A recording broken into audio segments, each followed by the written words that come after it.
good evening, everyone, or good night. For us, it's about 4:30, 4:40-ish. But anyways, welcome to the Med Mic, where I'll be talking to inspiring people about healthcare to learn more about their journeys and challenges and any advice they might have for people who want to learn about healthcare and want to be like them one day. Today is really special for two reasons, because it's actually the first episode. Actually, you're the first guest. Yeah, you're the first guest. And also because we have a fourth-year med student from SLU who wants to pursue pediatrics. Today we're welcoming Tara. And interestingly, we actually met at a cadaver lab. Yeah. My school's going on a field trip to the cadaver lab that they have at SLU, and yeah, we connected there. So first, I want to say thank you for agreeing to be the first guest on my podcast. Of course. Yeah, so could you tell us about yourself and how you got where you are? Yeah, so I'm Tara. I am originally, my whole family is originally from St. Louis, but then we moved to Kansas City when I was a kid. So that's basically where I grew up, did high school and all that stuff. And then I went to college down at Drury University in Springfield.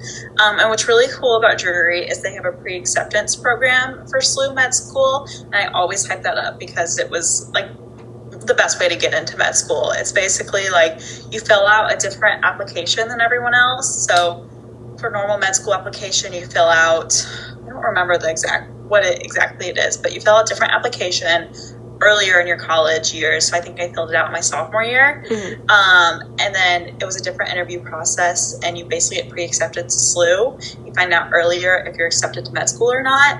And I think almost all of us at Drury got accepted to SLU that wanted to go to the SLU.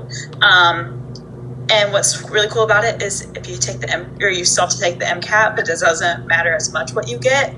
I think there's some score requirements now, but there weren't when I was doing it. Mm-hmm. And then, you're in med school earlier, so you get to enjoy like your junior, senior year of college because you already have your plan set up. Wow. I know, it was awesome. I always hype that up. Yeah. So I went to Drury. I was a biochem major. And then I'm at SLU, and I'm going into pediatrics. I actually just matched at Children's Mercy back in Kansas City. Wow. So I'm really excited about that. Oh my gosh, congratulations. Thanks. That was like my dream program, so I'm really excited about that, going back home. But yeah, that's a basic summary. That's so exciting. Oh my gosh, that's great. I'm so happy for you. Thanks. Yeah. Wow, that's great. Well, okay, I guess I should start by asking, did you always know that you wanted to pursue a career in healthcare? Not really. None of my family's in healthcare. My dad worked at Ford his whole life, and my mom's always been in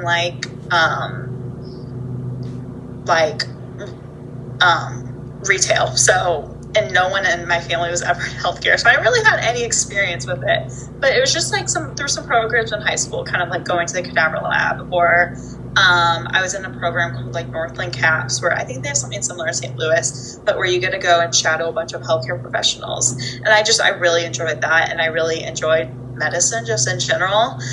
So I kind of had an inkling in high school that I wanted to go into healthcare, and then it was really college that really set me up. It just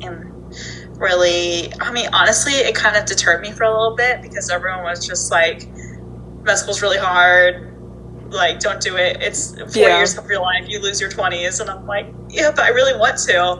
And then so for some time I was like going to go into like public health or something like that, but I couldn't imagine not working with people, especially working with kids every day, and just losing that side of medicine. I love like the science of medicine, and it's really cool that you get to work with people and science every day. So I kind of always had an idea that I wanted to do it, but I was deterred, but ultimately came back to it. Yeah. Wow, that's great. You mentioned that you were a biochem major. That sounds really challenging. Because I've seen like a lot of like videos online about people who are like don't major in anything like chemistry or even biology at that. Like be like a public health major? Like, what made you want to do biochem? Because you mentioned you like science, but... Yeah, I mean, I honestly really liked chemistry in high school. That was my favorite class, and I loved biology, so it kind of made sense. And you have to take those courses anyways for med school, right? Like as prereqs for med school, and to prepare you for the MCAT. They're hyped up, like organic chemistry is hyped up as like the hardest class, or biochem also is a very hard class, but you get through it. You just have to study hard. It's honestly where it teaches you how to study, though. Like that's the first time I actually had to study hard and learn the techniques of study. And so it sets you up for med school really well. And if you don't do well in those classes and you figure out I'm not a very good studier, or I don't like this material, then I don't know, maybe you have to rethink, or maybe you just get through it and then you never have to think about that stuff again. Yeah. Yeah. No. Yeah. For me, like, I like biology, I like chemistry as well, but chem is definitely challenging for me. Yeah. And I don't know, sometimes I'm like, I don't know if, you know what I mean? Because healthcare is very, very chemistry heavy. And I mean, that, like you said, if you're willing to like work for it, then I mean, nothing is impossible. Yeah. And the day-to-day, like, do we really use the chemistry equations? Like, no, we don't use some doctors do, but like as a pediatrician, I won't use a chemistry equation on my day-to-day life. But like, it's important for research. It's important for like knowing your medications and things like that. Okay. Yeah. For biochem, I'm sure like the courses made it hard to like maintain a high GPA. How was that for you? Yeah, because for the pre-acceptance program, you had to keep a GPA above, I want to say it was like 3.5. And yeah, that was hard at times. I remember like failing a biochem test, and I thought that was the end of the world. But I think where I went, at least, I went to Drury was it was a small school, and you were really close to your instructors. And I would really that's why I went to a small school, because I wanted that relationship. So they knew when you were struggling and when you needed extra help, and never be scared to go get a tutor or go talk to your professor or things like that, because it is hard, but you want to do well for med school. And it's also about balance. Like, I had a job for 6 months of undergrad, and I wasn't doing good on my test, so I had to quit my job because I was like, I know what's more important. Yeah. Wow. Well, how is it now? I'm sure you still, of course, you have to study med school, but how often did you study in undergrad, and how often did you start studying as say maybe in your first year of med school? How was the jump? For undergrad, it was definitely you could get away with cramming. You could get away with just the 2 nights before the test just cramming. But for med school, you can't get away from that because there's just so much material. So that's also when you really learn how to study. And luckily, med school, at least for SLU, our first 2 years are pass-fail. So if you get a 70% on a test, 70% or above, you pass. It doesn't matter if you get 100% versus a 70, you just need to pass, which is really, really nice. It leaves it sets you up for success, I would say. But you definitely, it's hard to get that 70% sometimes for med school. Just the material we're given is just so much at one time, and just it's really hard sometimes, but you just have to learn. I mean, everyone does it, and you just build, you just have to build a routine that revolves around studying. And honestly, you just got to get through that time, and it's going to make you smarter, and it's going to make you have a better routine, and have better self-discipline skills. Okay. And you're with it with all of these other students that are also going through it, so you have support there, and you're able to study with each other. And there's so many tutors at through med school too. It's all of the older students want to help tutor you. They want to take you to the anatomy lab and help you learn. And just also our professors here are also really great at making sure you aren't sinking. Yeah, that is something that I hear a lot about SLU, that the professors really do care, which is great to hear. Yeah. They do actually care. How? And they. Oh, sorry. Oh no, you go. And they set up their curriculum help you learn the best. Be like, they're not just giving you materials and just saying, okay, good luck on your test. Like, we do team-based learning, that like we get a case and we use the material to help with a case, and that helps it stick as well when you're able to apply it to like a real situation. We have all of these Anki cards, which I do not use Anki cards. That's just not how I learn. Mm-hmm. I use practice questions, and that's how I learn best. But they give you the materials, and they're here to help you. Like, and we have learning specialists that know the best way that some people learn, and that was helpful. Mm. Yeah, because unfortunately, like, in high school, like, sometimes the problem is that you're just kind of thrown, like, a textbook, and they're like, okay, test this Friday, and you're like, all right, I guess I'll figure it out. Yeah. That's good to hear, though, that it does get better eventually. Yeah. How were the first 2 years? Because I know, like, the first 2 years are more, like, in the classroom, and then second 2 years are more clinical and kind of in the field. How would you compare the two? And are the first 2 years really as difficult as everyone says they are? So actually SLU condensed it a little bit. So our first 2 years is actually a year and a half. So that was set up to give us more time, clinical time. And it ended up being great. Like, I love that they did that. But I mean, yeah, the first 2 years, it's all just, as we call it, preclinicals, and it's learning. It's we're given lectures, we go to the anatomy lab. Our whole first semester is spent a lot in the anatomy lab. We're dissecting, we're doing practicals, things like that. And you're just learning. And then you go into different organ blocks and you learn those. We have an exam, I want to say every other week we have an exam. I have to say every other week. But then you're also doing other courses like clinical diagnosis, where you are practicing interviewing a patient, or like medicine society, where we're learning about like the different problems in society that leads to like disparities in healthcare. So it was a good mix of learning and then like actual practical things that will help us in our career. But it's hard. It's a lot of material. That's your life for a year and a half is studying, frankly, but I mean, it's also really cool to be able to learn medicine for the first time in your life. And but then the second 2 years are clinicals. So our third year is clinicals. And then so you go through 8 core rotations: IM, or internal medicine, pediatrics, OB/GYN, family medicine, neurology, and psychiatry. So 7. And you go through 7 core rotations, and everyone does those 7 core rotations no matter what you want to go into. Okay. And those are really fun because you get to figure out what you like and what you want to do. Mm-hmm. And then your 4th year, you build your own schedule. So I'll say I want to go into pediatrics, so I built it with pediatric electives. So it's really fun. You get to build your own schedule. If you need a month off, you can take a month off then. You just get to pick what you want to do and what do you think will help you set your career up for success, and it's really fun. Oh, wow. So the rotations you mentioned, like, are they, like, how long is each one? Some of them, like, either 4 to 8 weeks. So the core, like, internal medicine, surgery, and family medicine were 8 weeks. But you would do like 2 different. So like you would do 2 different subspecialties. Like I did urology and then like transplant surgery for my surgery.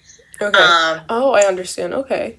Yeah. Or you could do like 2 different hospitals. So for like internal medicine, I did SLU, and then I went to like a different community hospital. And then the other ones are basically all 6 weeks. There's like neurology and psychiatry are 4 weeks, but yeah.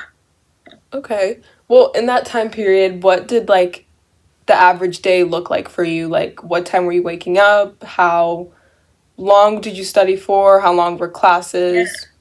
Yeah, third year's tricky because with every rotation, we also have a shelf or a test at the end. So we had a pediatric shelf that would test you on material that you're supposed to know about pediatrics. And it's really difficult because you're expected to go not really work, but go learn all day in the hospital, go to your clinicals, and still, study, do practice questions, do Anki, flashcards, whatever you chose to do.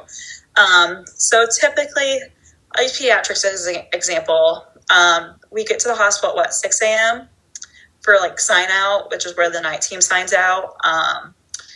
You would pre-round, which pre-rounding is where you basically look at all your patients' charts and see what happened overnight. And then you would round like around like 9 or something, and go see all the patients. And then we would usually, like, there's some learning in there, and then just like checking on patients. I mean, it totally depends on the residents and what time they think and what the kind of the day looks like. But like getting out around like 3 or 4 or 5 is pretty common. So that was pediatrics. For surgery, it's kind of the same, honestly. Like sometimes it was 5 a.m. or 6 a.m. to like 2 or 3 or 4. Wow. Yeah, it kind of, some rotations are a lot more chill, like mornings only. Like sometimes like clinics only have like a morning clinic, and then some rotations you're there all day, and it's really tiring. Yeah. And then you're expected to go home and study. And honestly, I struggled with that balance. Like my first rotation was neurology, and I barely studied for that exam. But again, they're pass fail, or no. So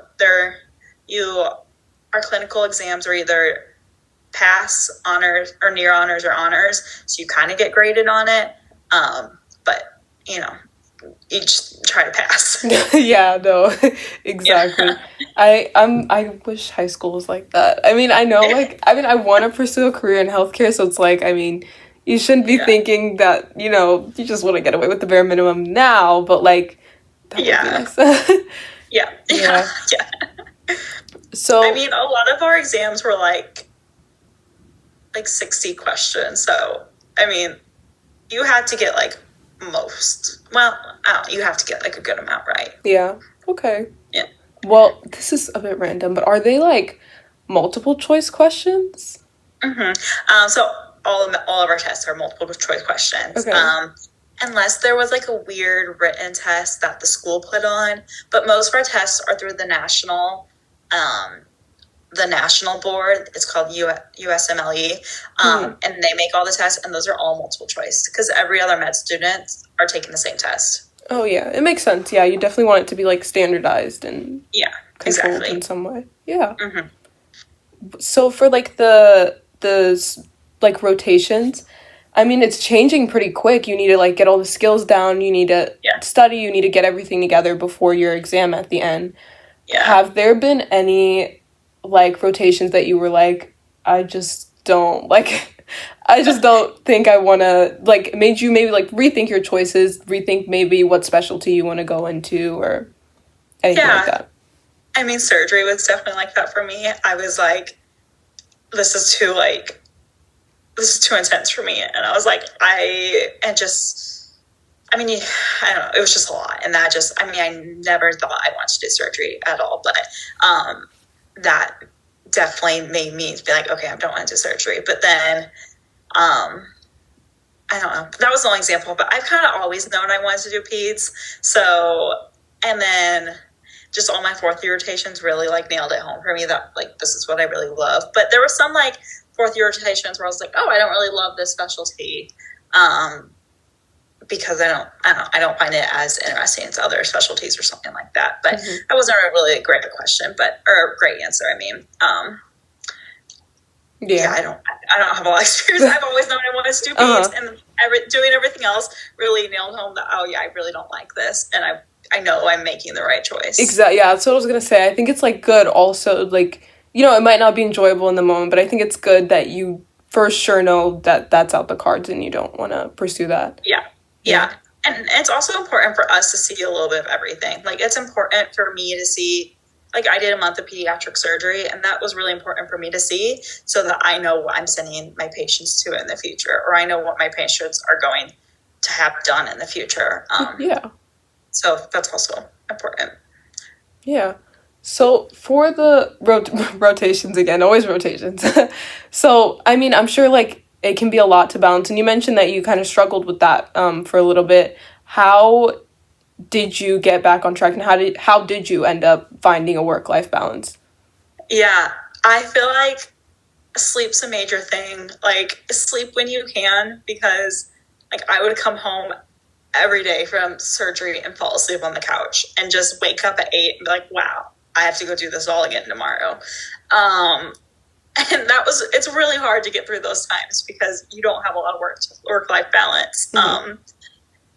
But just know that you're only in that for a short time frame. I mean, it gives you a good look at how your life might be if you choose that specialty.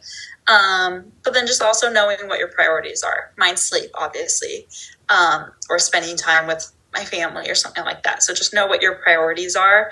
And when you have that free time, making those priorities happen, and making sure, making sure and that's a huge thing, is just balancing your priorities and having time for like setting what you want to do in your free time. Okay. So with like the work-life balance and all that, did you develop any like new skills, like any tips or tricks or any new quirks you developed? I don't know, anything like that. I don't know. I feel like, I guess, like, just being more prepared, like getting all my stuff ready before, like, the night before, because I know I'm going to have to wake up super early. Mm-hmm. I guess I set the habit of always just being, like, 10 minutes early, because you don't want to be the med student that's walking in late while they're already, like, rounding, or, like, while they're already talking during sign-out with the doctor or something like that. That wouldn't be good. Like, I've just always made sure I'm early. I make sure I'm ultra prepared, even if I took too much time out of my night before to prepare for the day after. But I don't want to show up and they ask me a question, I'm like, oh, I have no idea. So just being prepared. I don't know if I like any quirks or something. I definitely nap a lot more in med school than I ever did before, but I need sleep, and that's what I need. Yes. Fourth year is a beautiful time though, because you have a lot of time for your hobbies. Fourth year, the whole point is to figure out what you like and like explore what you like and just get better and learn and work on your application. And it's a great time to balance your personal life and your school life. Yeah.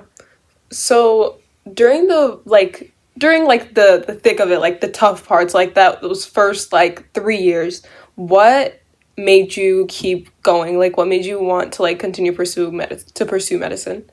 Yeah, I just think loving like going and seeing the patients and just loving the medicine that you're doing.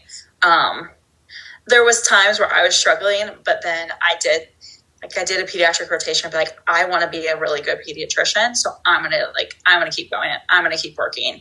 Or like, I've always known I wanted to go to this certain residency, and I knew it was competitive, and I was like, I really want to, like, I know I want to go there. So I would just keep that in the back of my mind, and if that meant like finding a new volunteer spot or like studying harder or doing something, just like always keeping your goal and like why you chose medicine in the first place in the back of your mind. And then it's really nice if you like, I found the specialty I want to do, which is I really want to go into the NICU and be a neonatologist and take care of like babies that are just born. And so I found that, and I was like, wow, now I want to work even harder because I know that's hard to get to. So just keeping your why in the back of your head. And a lot of times your why should be taking care of your patients and making kids' lives better. Yeah, you just need to find what really clicks for you. Yeah. I think that's really important. So you mentioned that you recently matched into Pediatrics, which is amazing, by the way, again. But how was the whole process? Because I feel like people talk about, like, the uncertainty of the match, but they never talk about how they actually did it. Yeah. I'll just kind of describe the process. So we started applying for residency in, like, September, or I think applications were due in September. So, like, maybe like 2 or 3 months to complete our applications. Our application needed like a personal statement. It needed all of your experiences. So like volunteer experiences, research experiences, leadership positions, things like that. So you gave a little quote, why it was meaningful, what it taught you basically. You need letters of rec from different doctors you worked with or different like research people that you worked with. what else did you need? That was a lot of it. And then you also need like your grades, your transcript, and things like that. So we submit that in like September, I want to say. And then you apply to a certain amount of places. So I want to say I applied to like 30-ish programs, I want to say, across the country. And you can signal that you want to be in different geographical like ranges around the world, or around the country. So I like signaled the Midwest and then like out west. And in October, November-ish, you start getting interview invites. So I want to say I got like 15 interview invites. And then interviews started in like November, December, and went through January. And all of pediatric interviews were virtual, so they're all on Zoom. But I know a lot of like surgical specialties are all in person, so they have to travel to those parts of the country. So that's how it was before COVID. But now it's like for things like peds and IM, it's all virtual. So we interviewed, and that was like a 4-hour interview or something like that, a 4-hour interview day, where you learn about the program and they learn about you. For pediatrics, honestly, they were very, very chill interviews. They just kind of want to get to know you, the person you are, and like if you're going to be a good person to work with, and if you're going to be a good doctor. So you interviewed, and then in February, I want to say we made a rank list. So we rank the programs that we want to go to. So I ranked 1 through, I think I ended up ranking 12 places of where I wanted to go to. And then programs are also ranking you. So they're ranking, to say they interview 200 people, they're ranking who they liked most from 1 to 200. And then the match kind of tries to match you with your first choice, and the residency program with their first choice. So you basically match. And then some, like, luckily peds, there needs to be a pediatrician in the world. Like, there's the shortest of pediatricians. So peds isn't super, like, competitive. We weren't, like, it's like 100% or 99% match rate. So, like, we kind of knew we were going to match. But other subspecialties, like neurosurgery, orthopedic surgery, they don't know if they're going to match. They don't know. There's only there's more applicants than there are program spaces, or there residency spots. So someone's not going to match. Right. So that's something. So this is a little more detail, but if you don't match in your subspecialty, you go into something called a SOAP program, where you basically see all of the open programs over the country, and like surgery, IM, things like that. And you can interview for one of those programs too. So you still have thought and a job, just maybe not on the subspecialty you wanted. And then we get to match day, which was 2 weeks ago or something like that. And then at 11 o'clock, you open your envelope and it says where you matched to. Oh my gosh. Yeah, I see tons of videos, and like, it's like, I can even fathom like a piece of paper is telling you like the fate, your fate, like, you know, everything you've worked for up till this moment. Like, it's crazy. For 3 to 6 years, maybe. Well, what's neurosurgery? I think 7, maybe. So it's crazy. It's telling you where you're going to live. It's telling you where your family's going to live. And luckily, it worked out for me, which I was so thankful. Like, the emotions were crazy when I found I got to go back to Kansas City. But no, that's amazing. Yeah, I know. Okay, so are you okay? Like, we're kind of running over the time that okay. So, okay, good. Because I do have more questions, but I'm like, I don't want to keep you if you need to. I have no plans. Okay. So with the uncertainty of the match process, and you know how you don't really, well, I mean, for peds, you did kind of already know that you were going to do peds anyways. I guess there is a little bit of uncertainty, but what, I guess, would you do if you weren't doing peds, do you think? Like what, in medicine? Yeah. Okay. I kind of thought about doing OB-GYN for a while, because I loved women's health, and I love talking to like young women about things like birth control and things like that. But again, I can have those conversations with teenagers and peds, which I liked. And I think I just like the pregnancy part of OB-GYN. And that's part of the reason I love the NICU, because you have to think about that as well. So I thought about that for a while, but otherwise I never really thought about anything else. No, yeah, I love that that's what I want to do. Yeah, no, that's great. Yeah. I think also he gives you like the best of both of them also. Like you get to do both kind of. Yeah. You can do really anything you want to do in peds. There's so many subspecialties, or you can go into primary care and to go that route. Yeah. That's good. What is something that you wish people knew about medicine, like about, well, actually, I guess this is two questions, about medicine in general and also about being a med student? Okay. About medicine in general, maybe just that it's a team sport, like, or it's a team activity. Like, you're never going to be alone. You're always going to have support. And sometimes that support's not another doctor. Sometimes that support is a nurse or your pharmacist or your respiratory therapist or any other kind of therapist. And it's important to trust those other people and work with them as a team and be humble and not be like, I know everything because I have a doctorate degree, because those people are always going to fail and not do well. So it's important to work as a team, like, because we're all there for our patient and we're all there to help this patient get better. It's not about you. It's not about feeling good about yourself. And then about med school in general, something it took me a little bit to realize is you have to be really self-sufficient in med school. Like, there's not someone sitting over you telling you to study. Like, if you fail, that's on you. You're going to have support from med school, but like, you need to be the one telling yourself to study and kicking yourself in the butt. And that doesn't always, like, unfortunately, it's not just you have to go to school and do school. You have to think about other things too. That's going to help you build your resume. So things like research, volunteering, leadership roles, like, you don't necessarily like have to do them, but a lot of us enjoy doing that. Like, I volunteered in like so many different, like the cadaver lab. I absolutely love doing that. And it's great because it shows my passion for like teaching and pediatrics, but it also, I don't know, it also like helped grow me as a med student. So it's not just about like learning in the classroom, it's about learning in other places.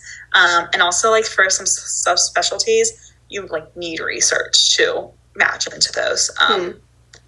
So it's not just about the classroom. It's about like building your resume in other ways as well. And also, you don't always have to be, that's also important because you don't always have to be the smartest person in the room. You don't always have to do great on tests. Like, you can fail a test in med school and still match into residency. You can fail one of our board exams and still match into residency. If you show you're passionate in other ways, if you show that you're really passionate about a certain community and you work with them constantly in the community, or you're really passionate about a certain research project and you did a lot of work on it, presented it in different ways. Like, you don't always have to be great taking a test to be a good doctor. Okay. Yeah. I think, what, like, a lot of people forget is, like, I mean, like, I understand that, like, you're dealing with humans. Like, you need to really, really know your stuff. But, I mean, people do make mistakes. And I think, like, a lot of the time, like, especially online on the internet, people forget, like, that, like, it's like, okay, you need to get 100% on this test. You need to be perfect. Like, you know, I mean, I'm sure there's a little bit of room, and you just clarified that. So, yeah. Yes. And, like, I would rather go to a doctor that's a good person and, like, listens to you and is a real human than go to someone that got 100% on all their tests in med school if they aren't going to be nice or if they aren't going to listen to me. Yeah. I think that's really important. Yeah. And also, this is also a really, like, kind of controversial issue on, like, online and on social media about med students. But, like, speaking of, like, doctors and all that, how do you think as a doctor and as a med student, like, you should balance professionalism with personal expression and, like, just in the workplace especially? How would that work? That's a great question. I actually got some questions during residency or interviews about that. Like, if you are, I don't know, having a bad day, or if you're really tied to a patient and they die or something like that, like, how do you balance your feelings versus the family's feelings? I just think it's important to show your patient that you're human and you care about them, and you can have emotions that show that you care about them, but not making it about you. Like, you can go home and make it about you and have some time and take care of yourself, but, like, when you're in the hospital, when you're with this family, it's about the family. And that's basically what I think. And then what was the other part of that question?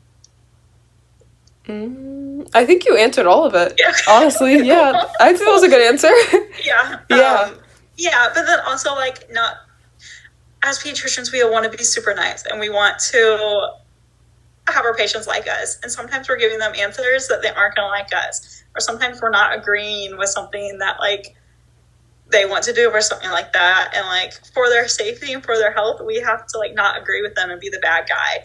And it's hard to do that. And it's definitely, like, a learned, I don't have that skill yet. I'm still a people pleaser, but it's definitely going to be a learned, like, trait, and just something that you have to do, and just, but still keeping that good relationship. Yeah.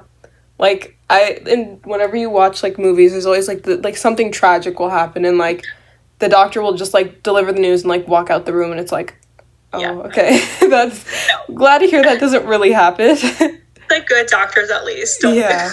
Good doctors, sit with them and, like, sit with them and make sure, you know, they have time to grieve. And just also, I've seen some of the best nurses providing, like, comfort for families. I remember this one experience in the NICU, and I was like, oh my gosh, I could never do that, because this nurse just sat with this mom while this mom cried, and she just knew exactly what to say. And I was like, I cannot do that. Like, I wish I had those skills. Yeah. So, just, yeah.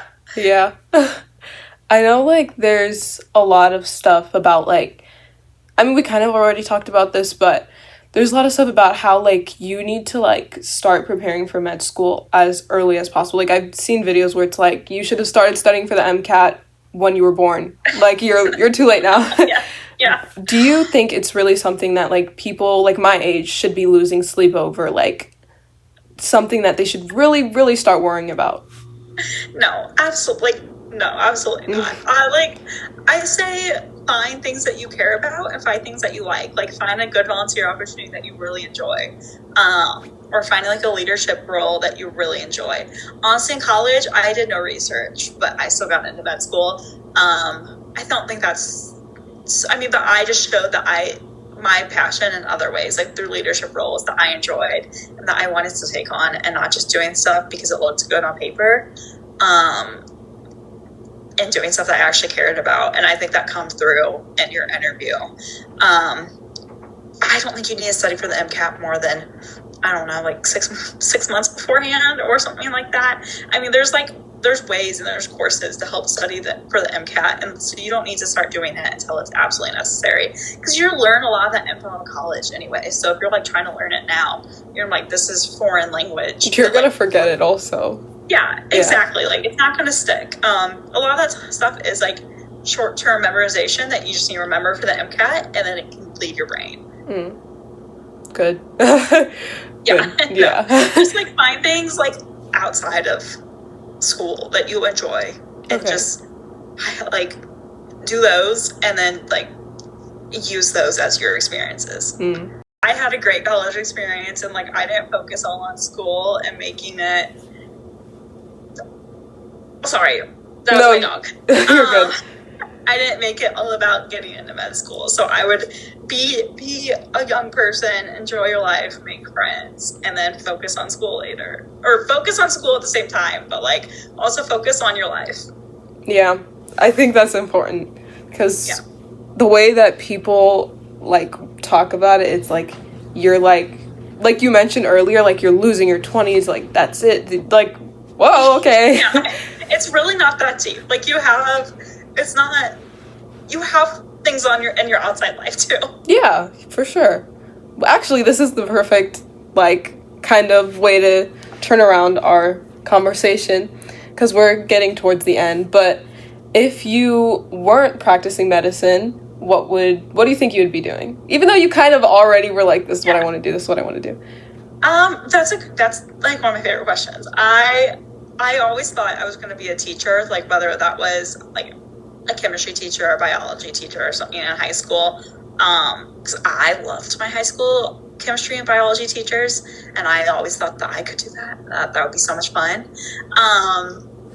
Or I don't think I could go into public health. I think I would be too bored because I want to talk to people every day. Yeah. And I just love biology and like chemistry and stuff like that too much. But yeah, so I think I'd be a teacher. I always thought I was going to do that, or I always thought if I didn't get into med school, I would like go back and be a professor of something or other, like biology or something or other. And I think that makes me a good pediatrician because how much I love to teach, and we're constantly teaching kids, we're teaching parents, and yeah.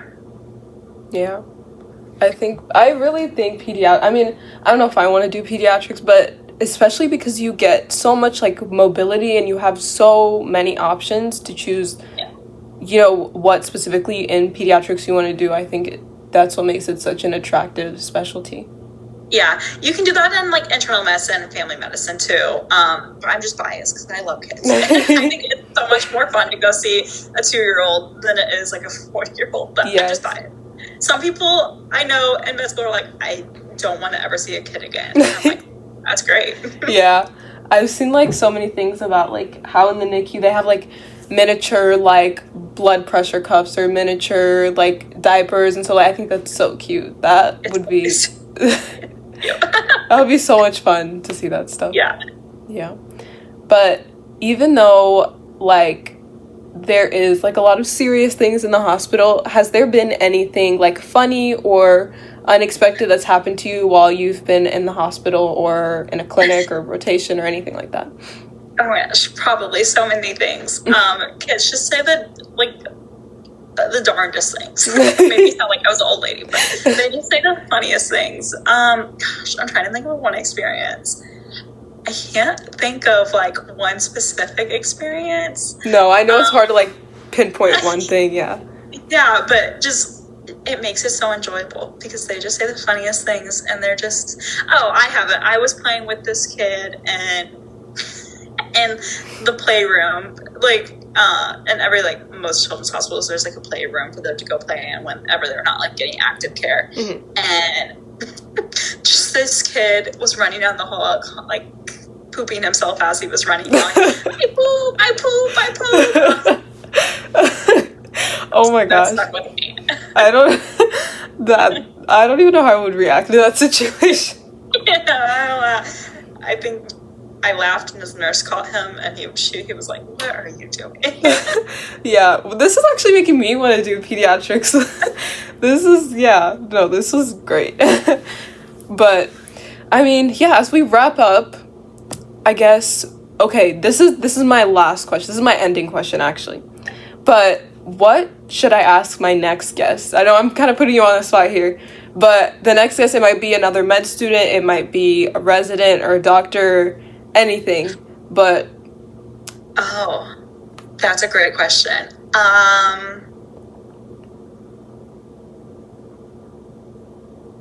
I think something that like we talk about a lot in med school is like the use of social media in like professions, because we see so many things on like med Twitter or like med TikTok or something like that, and sometimes a lot of people get into trouble for that. So just about like personally, I don't post any medical stuff on social media, but some people do, and that sets them up for, I mean, it's really great for education, like med TikTok or med Twitter is like a great place to share information, like and share research and things like that, but also like telling patient stories can sometimes get yourself into trouble. So just like, I don't know, great question, but just like how they view that and how like, the importance of that. I know this kid, he was a med student, and I don't know if you've heard about this, but he was a med student or was he Mayo Clinic or something like that? And he just got kicked out of med school for what he was posting online. Yeah, it was a TikTok, right? Yeah. Yes. And like, yes, it was pretty egregious. Yeah. So like, he really should have thought about posting that beforehand and just. Yeah. Yeah. I know exactly what you're talking about. Yeah, that is like it's really tricky to navigate that type of stuff. Yeah. But yeah, okay, I'll definitely ask my next guest that. But yeah, so in episode 2, you'll get to hear my next guest answer to the listeners, this is.